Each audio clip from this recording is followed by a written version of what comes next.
we can go ahead and get moving. It's right at the hour at 12 o'clock.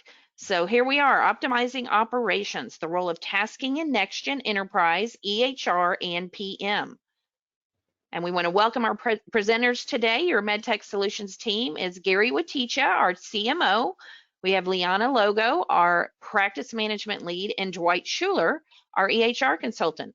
So go ahead and I'll pass it over to Dr. Gary. Take it away. Sounds great. So I want to welcome everybody. It's great to be here. Many of you probably already know me from my many years at NextGen, but I'm now the Chief Medical Officer here at MTS, or MedTech Solutions. So let's get the show on the road. So here we are. We're going to talk about tasking today. And, you know, there's a lot that goes on in a medical practice, and it's important that you have some ways to make it more efficient. So we're going to go over and give you more information so you have a better understanding of some tools that are out there or in NextGen for you to use. We're going to talk about ways you might be able to better leverage these features, functionality. We want to talk about your current setup and the importance of reviewing it from time to time. It is not a once done and forget it and, you know, set it and forget it type thing. This is something that you should be reviewing on an ongoing basis. And then if you need help with the setup of your tasking features or need additional training, let us know. MedTech Solutions is here to help you with that. So our agenda today, we're going to go over, give an overview of tasking, the importance of using tasking in NextGen, EHR, and PM. We're going to focus a little bit with Liana giving the PM tasking component. Then we're going to jump over and Dwight's going to get into the EHR tasking. And if we have time at the end, we'll answer questions. If not, feel free to submit your questions and we will get you the answers to them in the very near future. So why is it important to task in healthcare? You know, when you go back to when I was in training many years ago, we used to put our head out the door and yell because we needed things. That's the way we task to our nurses and to our staff. That's not the most efficient way to do it. When you task within the EHR and you're using these features, you can improve your efficiency. You could also reduce errors because when you're talking about it, you may miscommunicate. But when you're clicking on and you're putting in what you want done into the system, it's there. And that's really a great way to reduce errors. You can also set priorities for when you want or how you want the work to be completed. It allows for collaboration again across the various roles within your team, and it holds people accountable, which is very, very important. So now we're going to jump into PM tasking. I'd like to invite Liana onto the call here. How you doing today, Liana? Hi, Dr. Gary. I'm doing good. How are you? I'm doing just great. So why don't you walk us through the world of PM tasking? And before you jump into that, one more thing I wanted to say. The value of tasking in a medical office is that you can give it to the people that need to get it done, and they can work through it for you. And I think I brought you on too early, Leanne. I had a few more slides I wanted to go over. Okay. Sorry about that. Just smile for a minute there. Thanks. So strategies, once again, in your PM system, you are communicating using tasks. You want to review the tasking setup. You want to make sure that the people that were there 6 months ago are still here today, because there is nothing worse than sending tasks to a group and the right people not getting it. You want to capitalize on all the automation within the system. You want to make sure that everybody is trained on the latest and greatest in what you put into place. And you want to look at your data. There are reports that you can run. There are ways to look at the data to help you make this even stronger so that the tasking really augments your flow. So now, Liana, you're on the hot seat. It's your chance and your time to then talk about what you're going to cover today with us. Thank you, Dr. Gary. So Dr. Gary discussed the overall benefits of tasking for your organization, but what I would like to do is show you some of the key features that will help maximize the functionality. These features are the difference between using tasking and optimizing it. So we will be reviewing some of the task configuration and file maintenance, the work log user preferences, enterprise tasking and what that's about, EHR tasking and PM, as well as report tasking. So the first item here is tasking configuration, and this is what really makes tasking work for you. You may be familiar with some of the basic setup and functionality of tasks, but I'm going to show you some of the settings that often get overlooked.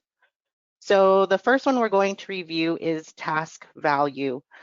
This option allows you to identify the importance of tasks based off of a number value. So the higher the task importance, the higher the number should be. This is great because it gives you another tool to help guide your staff on how they should address tasks and keep them from guessing about what they should work on next. So here you'll see a little screenshot of the task manager, which is, you'll see task list, and down at the bottom.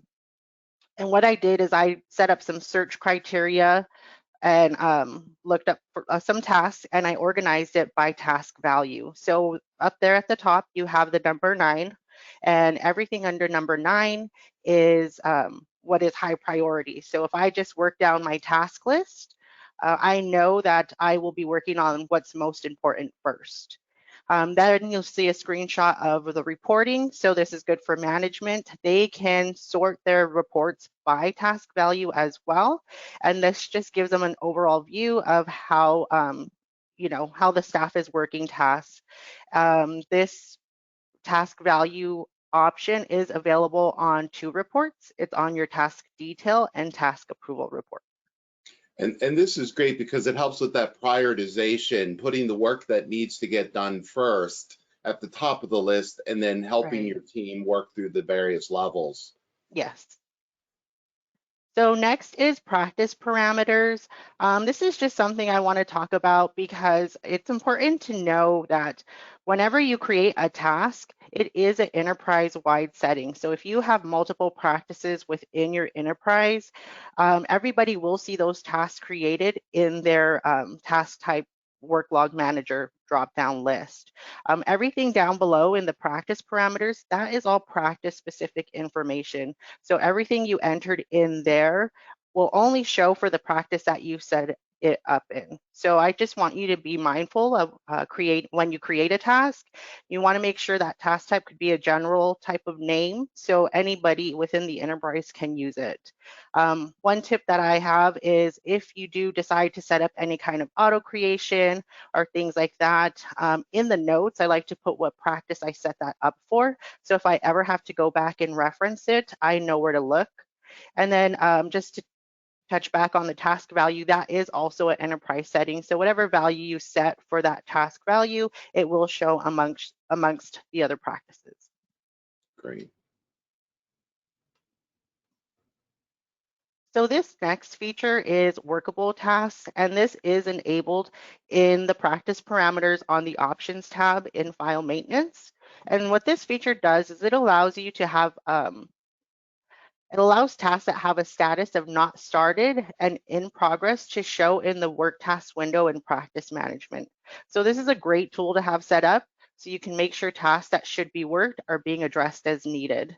One thing to note about this is it is only available for encounter tasks, appointment, and chart tasks. This does not work for account tasks. Okay.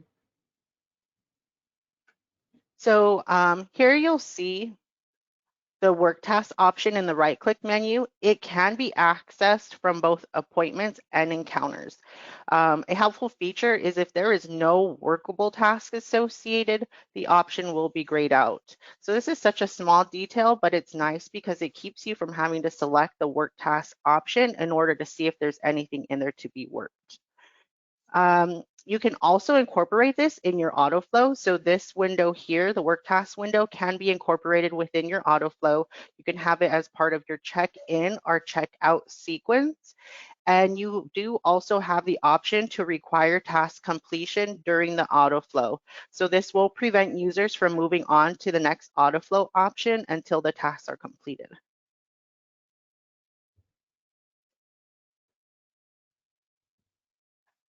Now, this last one here is the auto workers. So this function can be found in the task types, and it is the auto worker option tab.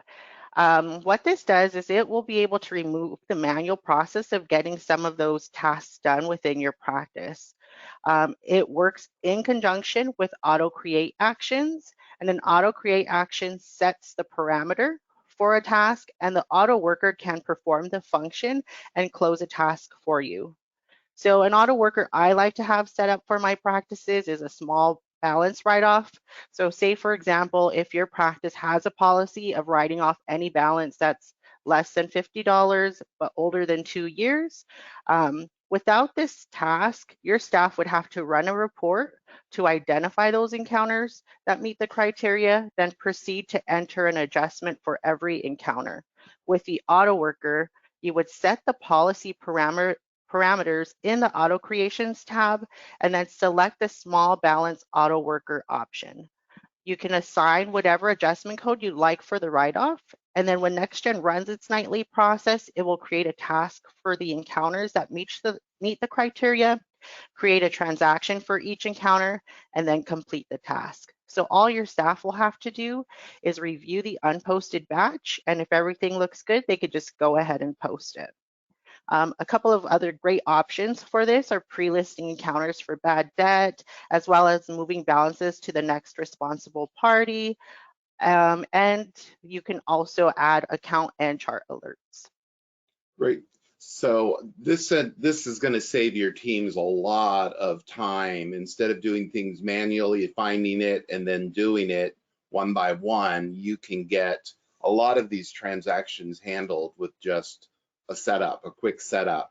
How Yes. often do you tell people to look at this and make sure that things are working the way that they want? Is this something you set it once and forget it, or is this something that you're going to want to review on an ongoing basis? This is something that we do review on an ongoing basis. What I recommend is always running your task analysis report, because that will give you percentages on tasks that are open, tasks that get completed, and things like that. So you can really evaluate what tasks are working for your practice, what things may need to be adjusted, to make sure you're getting the most out of it. Great. Work log preferences. What are we talking about here? So here I want to show you a couple of ways to make sure you're getting the most out of the work log manager. So the first one we're going to look at is the saved searches. So NextGen has the option to save any search filter criteria that you may use often. So users always want to find ways to cut down clicks, and this function here is a great way to do that in PM. In my example here, you'll see I have my task type assigned to financial class and status populated in the top search criteria section. So at the bottom, you can go ahead and click that save button, name your search criteria, and select OK. And what that does is it adds a saved search criteria into that drop-down menu, so you can easily populate those same filters again. It's a pretty straightforward function, but it's very effective on making the system work for you. Is this done per person, or is this something that can be created by a supervisor and then shared by everyone? What's great is it is user specific. So every user can have their own preference set up on what they normally use the work log manager for. What I would suggest is if you do have new users and they, whatever their role is, you can help them set these searches up, and then you can just train them on using the search rather than making them, fill out each little box. Great. So the next option here is the Enterprise Work Log Manager, and this is my favorite feature. This tool will benefit those who work in multiple practices within an enterprise. So you can enable this option in your user preferences in the Tasks tab. Once you check the box for Enterprise Work Log Manager, you can select the practices you'd like to see together in your work log.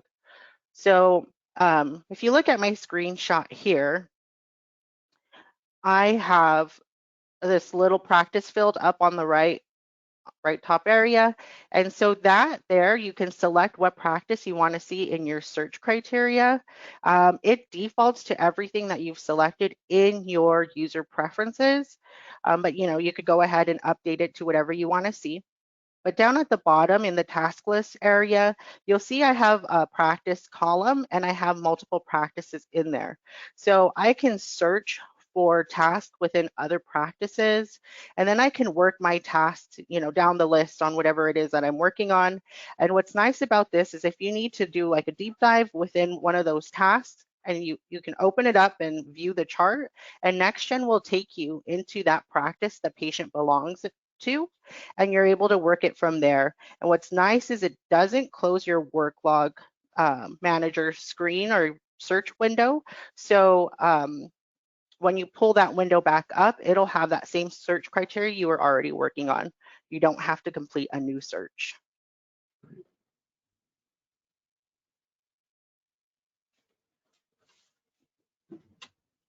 All right, so now we're going into working tasks. So I'm going to show you a couple of ways to work a task. And this first one here is creating EHR tasks in PM.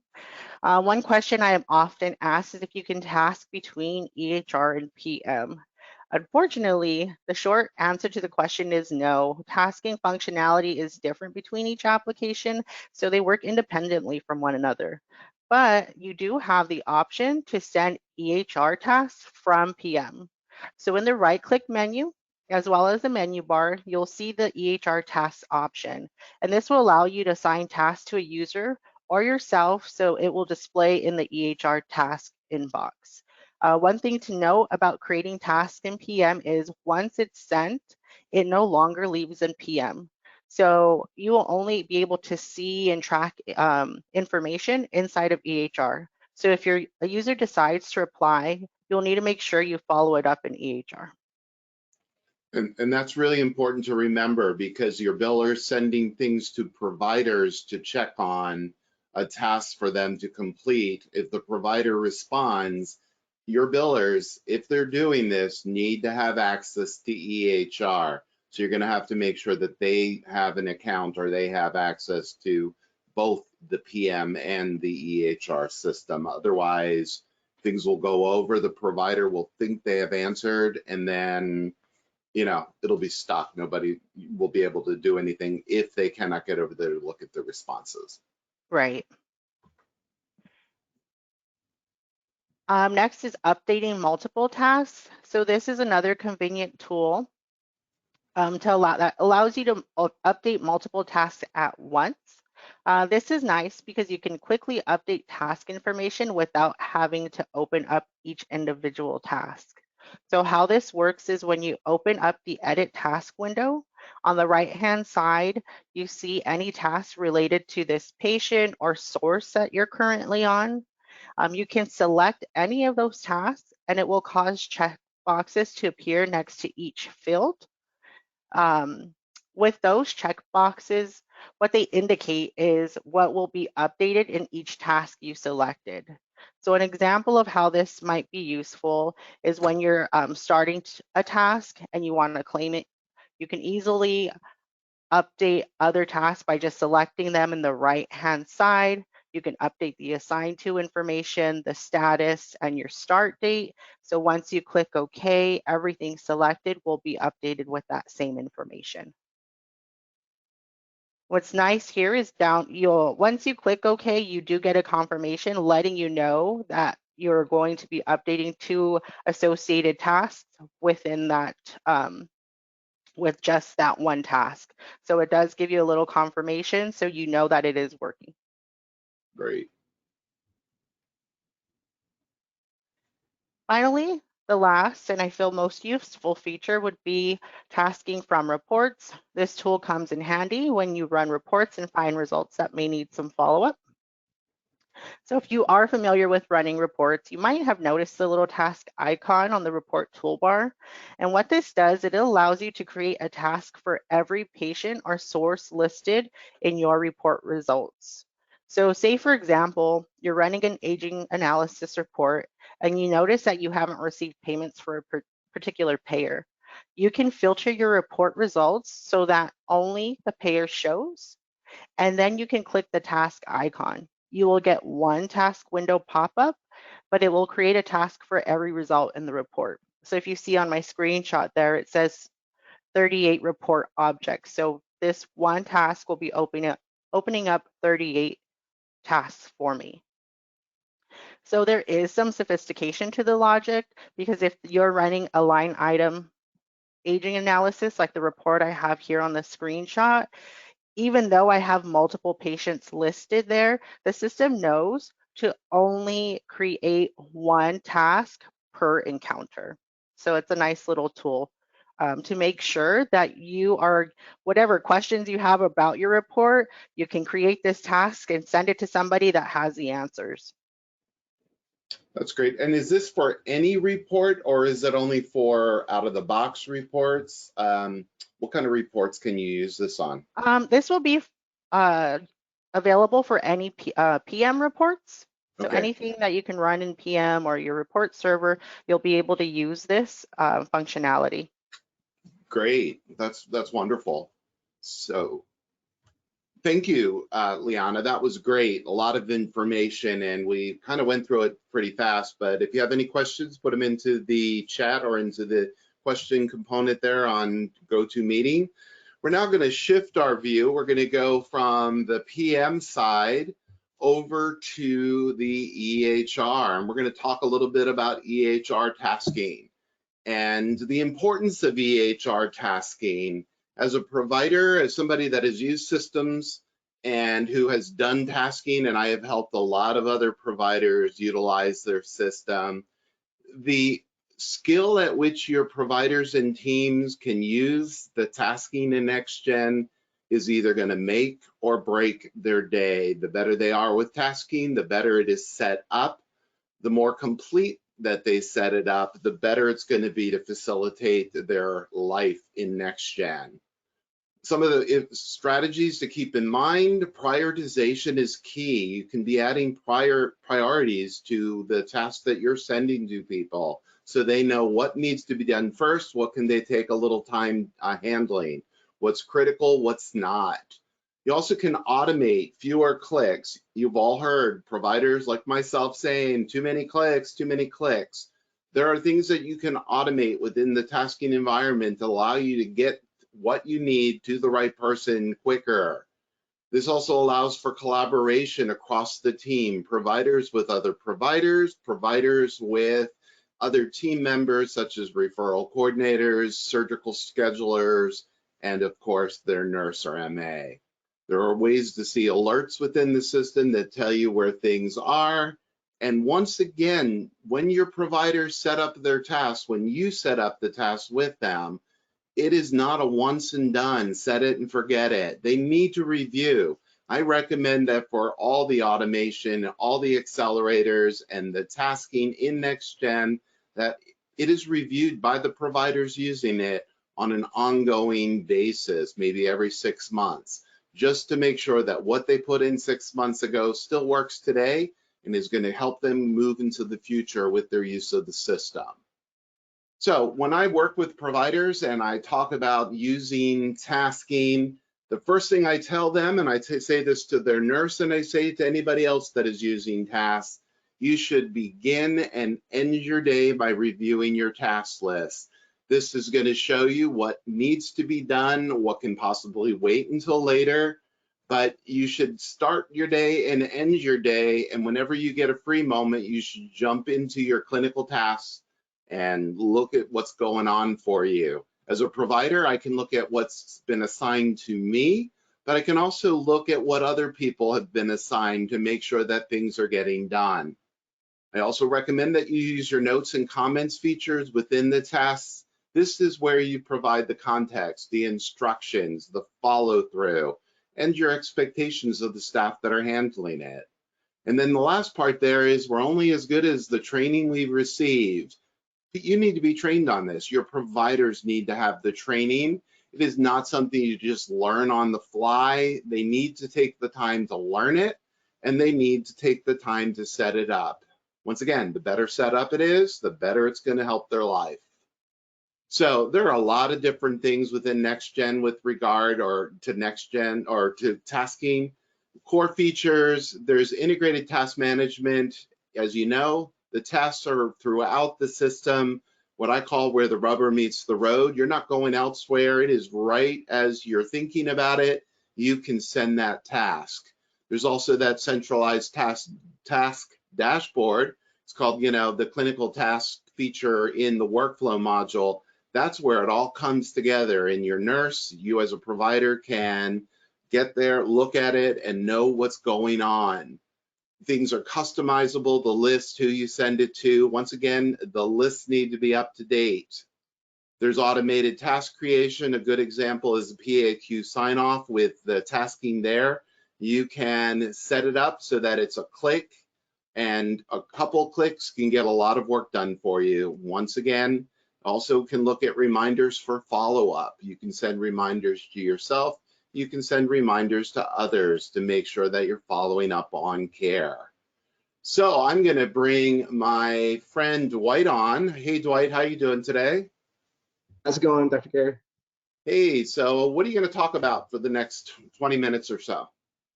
Yeah, glad to be a part of the presentation.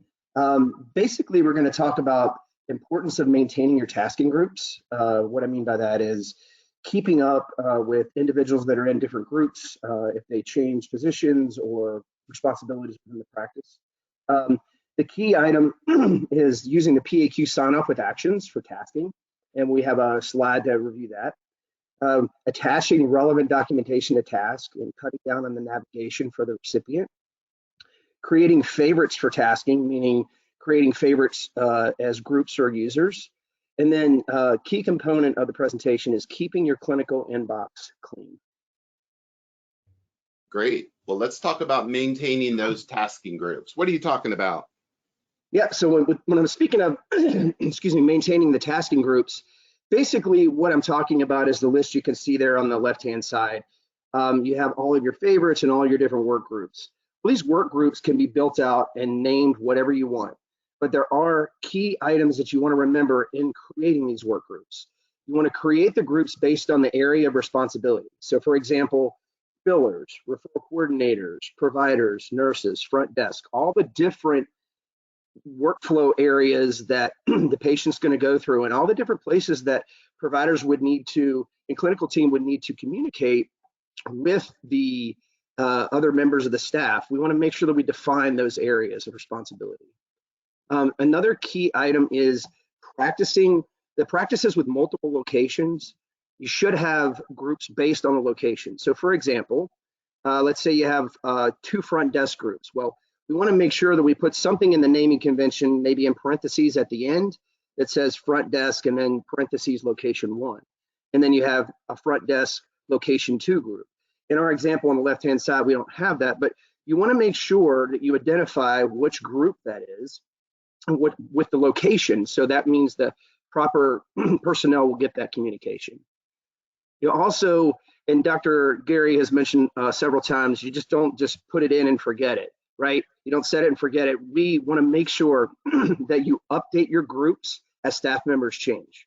So what I mean by that is if a staff member changes their responsibility, they may need to be included in 2 different groups based on what they're doing coverage-wise for the clinical side of the house or possibly front desk.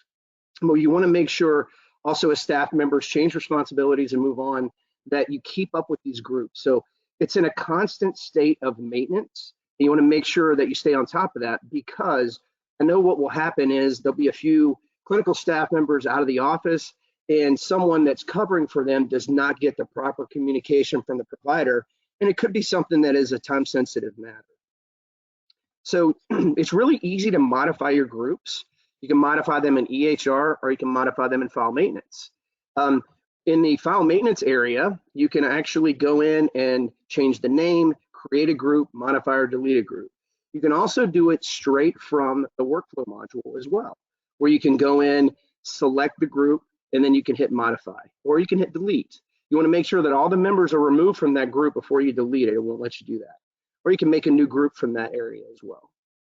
Yep. So if you've, and we did this on purpose here, you see the misspelling. If you notice a misspelling and you're like me, I could actually go in, if I had the rights, I could go in and I could modify it to change the spelling or make it clearer.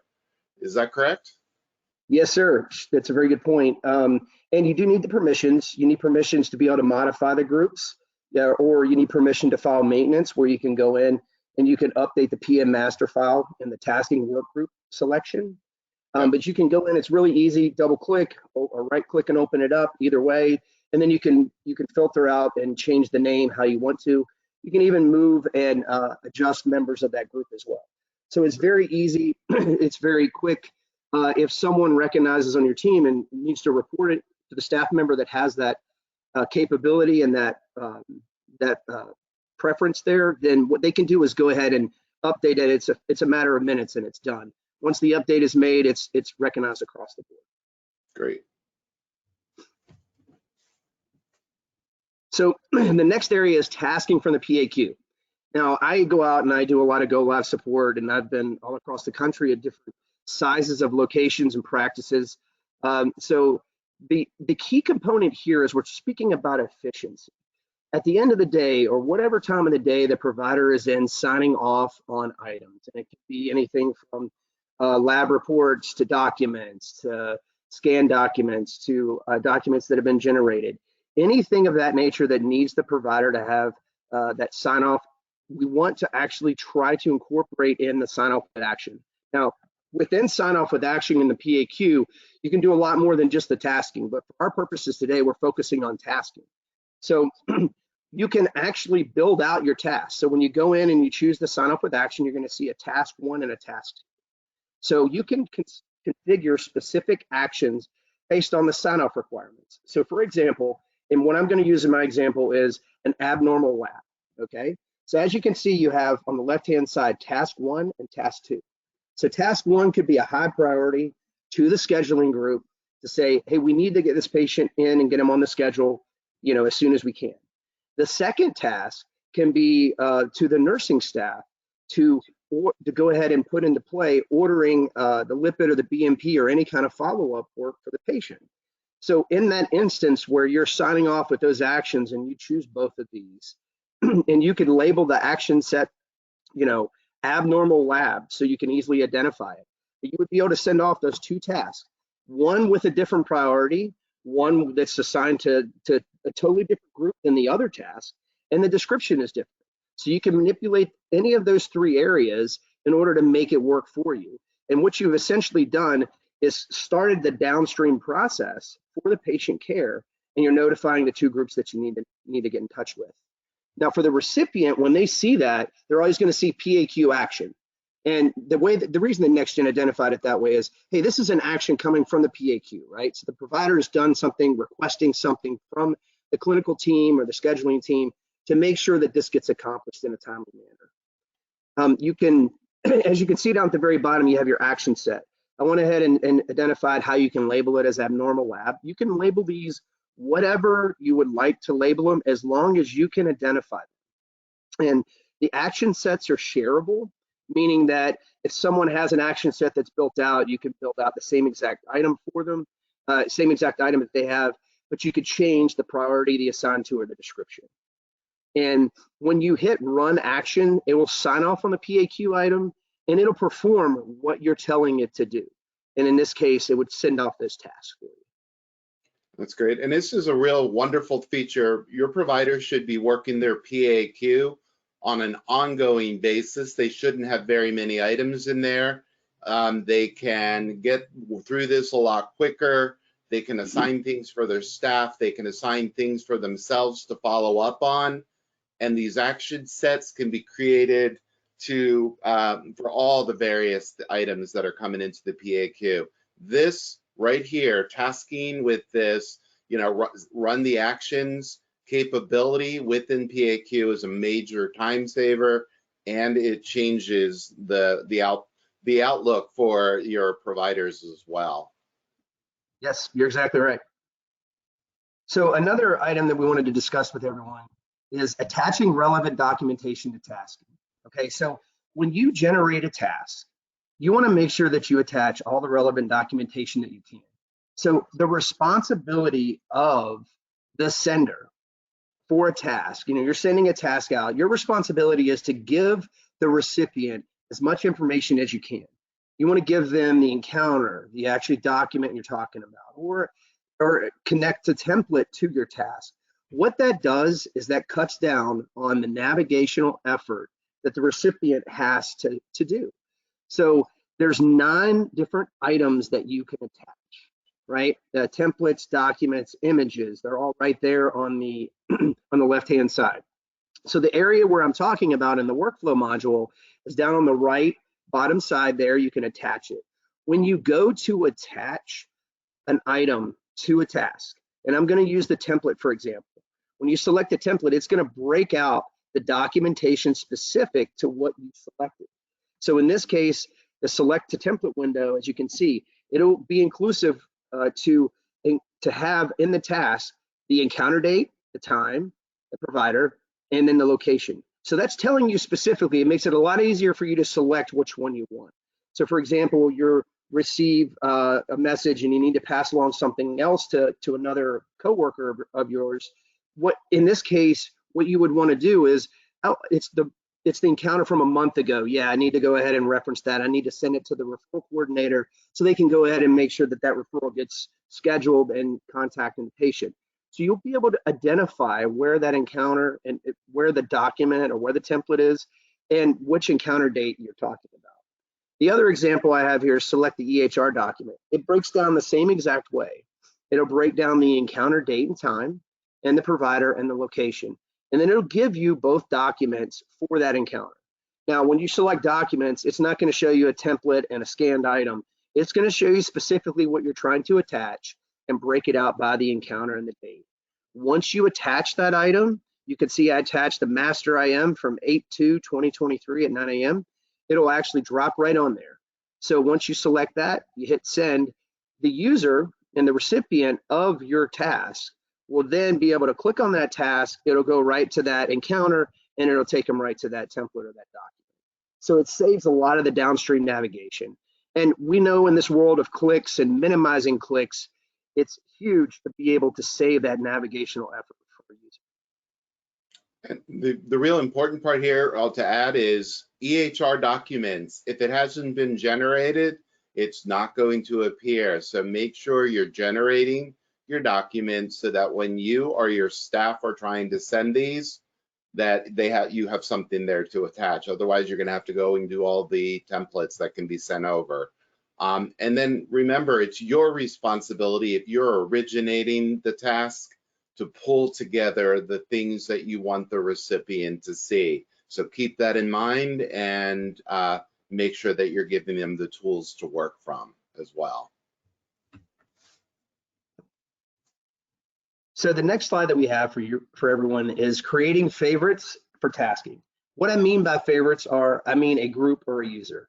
So and I have worked in small practices and large practices and with several users and as many as just 4 providers and 4 clinical staff, right? And on the back end of the clinical side. So when you have your users in your groups, you want to make sure that you can actually put your favorites or the people that you communicate with the most at the very top. So how do we go about doing that? Well, we go about doing that by finding the patient, finding the coworker that you have. So in the bottom left-hand corner, we have favorites. As you can see, we already have a couple favorites there. Now you can select a group and a user specifically as a favorite. Now there's no limit to the number of favorites you can create.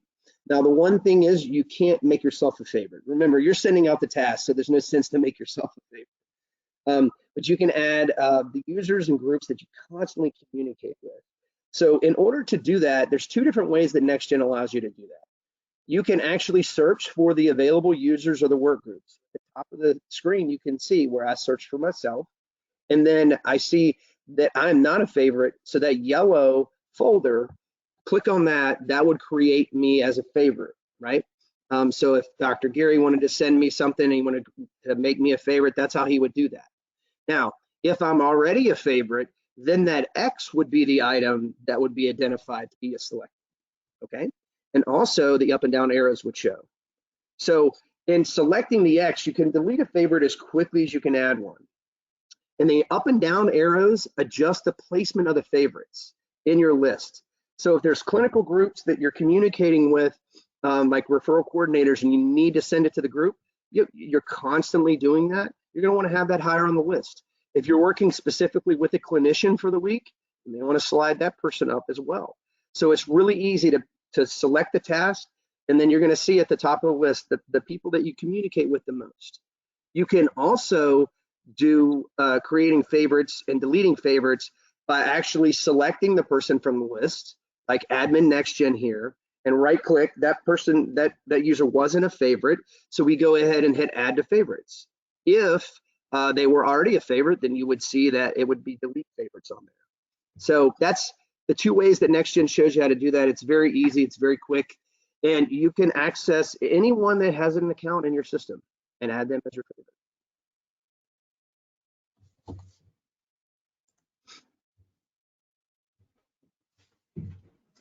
So the last item in one of Dr. Gary's favorites, we discussed this before, is keeping your clinical tasking inbox clean. Now, when I'm on site and I'm doing some Go Live support, there's times where the site has already been on NextGen and we're doing an upgrade. Well, a lot of times I'll be asked, hey, what can I do to clean up my inbox? There's just so many things in there. It's so busy. I want to actually lessen what I have to deal with. Well, I can tell you the pinwheel is your best friend. The pinwheel right there at the top is what allows you to check off and on items that will help clean up your inbox.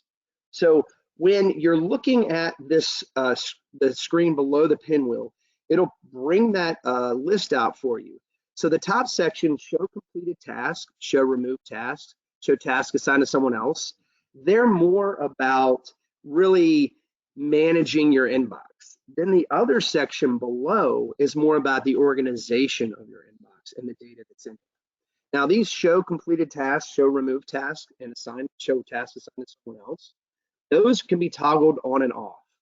Ideally, you're not going to want to leave in your inbox your completed task or your removed tasks. And the reason I say that is you've completed that work, you've completed that task, you completed that item that you need to handle for the patient or for the clinical team. There's no sense in seeing it there, right? So if you don't have that show completed task checked, then none of those completed items will show up. That lessens every task that you've completed within your inbox for you. Show remove task. If you've removed the task, there's no reason to keep it there. Now, the nice thing about this being a toggle is if you get asked a question from a clinical team member or someone on the team, hey, I saw where you had completed this task. I wanted to see if you read what I put in there, or whatever the question is. You can go into the pinwheel, who's your best friend when it comes to organizing and cleaning up your inbox, and you can go and check the show completed tasks. Go back out. It's going to refresh your inbox. You're going to see all the completed tasks. You can find that item that you're wanting to discuss with your colleague. And then once you've done what you need to do, go back in and actually uncheck show completed tasks. So all those completed tasks will filter out of your inbox. Keeps things nice and neat and clean. Now, show task assigned to someone else is one that I've seen both ways. Some staff members like to see that because they want to keep track of what they're sending to others. Others that they don't do that. Which either way, it's your choice. Whatever you can do to keep your inbox clean, please do that. And make sure that you keep these guys toggled off if at all possible. So for the bottom area, the workflow delegates, I'm just going to describe kind of what they're doing there. Workflow delegates, and that whole bottom section, once again, is about organization. Workflow delegates really let others help manage your tasks. So they can see those items. They can see the tasks that you have in there. And then setting up categories is an organizational tool as well. As you can see, when you set up categories, you can define which of your tasks go into those areas. And then filtering. Filtering your inbox breaks everything out. So instead of just seeing all tasks, you can break out your PAQ actions, your referrals, your labs, whatever you want, you can break down those filters.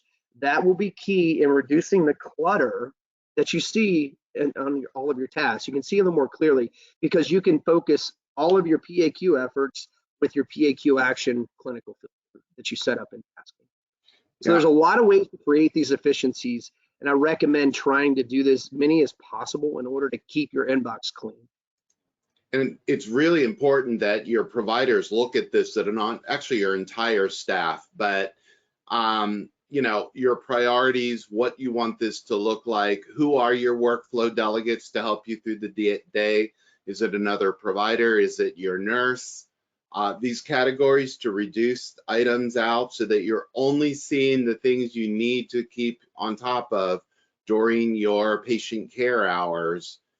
This really just reduces that clutter or reduces the noise. If you've seen some of these inboxes, tasking inboxes, like I have over the years, you turn it on and there are hundreds of items. Everything that's been removed, everything that's been completed, everything that's been assigned to somebody else, and it gets confusing and it's difficult.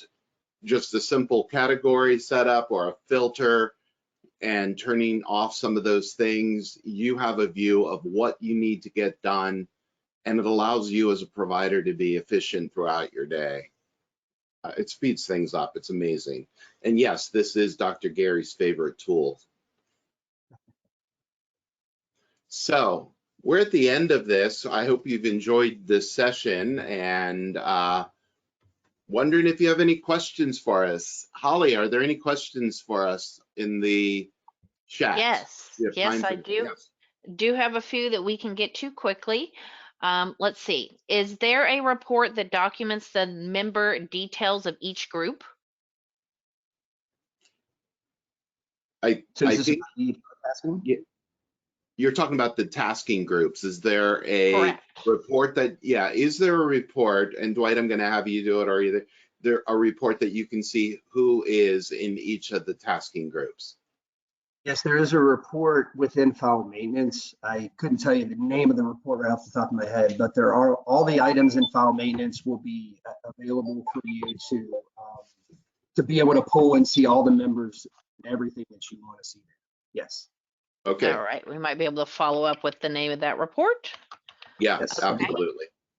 And then I have a question about these EHR tasks that are not actually saved to the patient chart, then like they would be in a communication. Is that an issue? Let me read that again.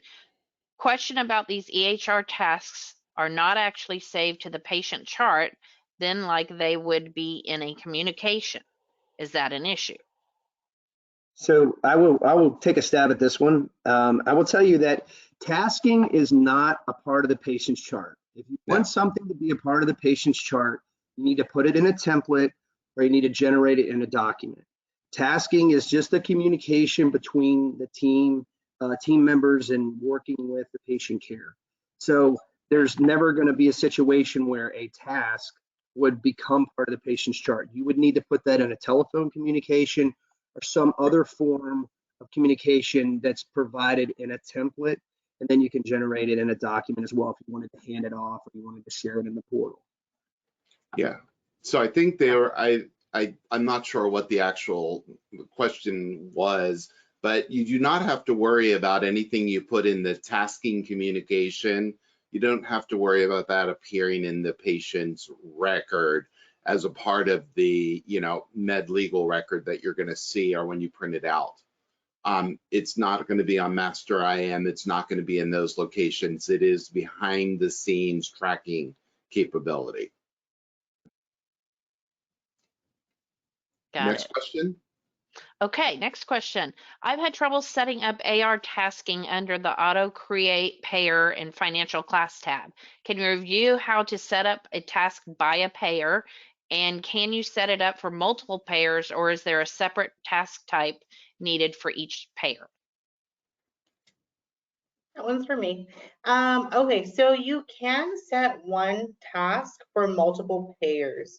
I don't really have anything to demo, but if you're familiar with the AR setup, you can toggle between either financial class or the payers.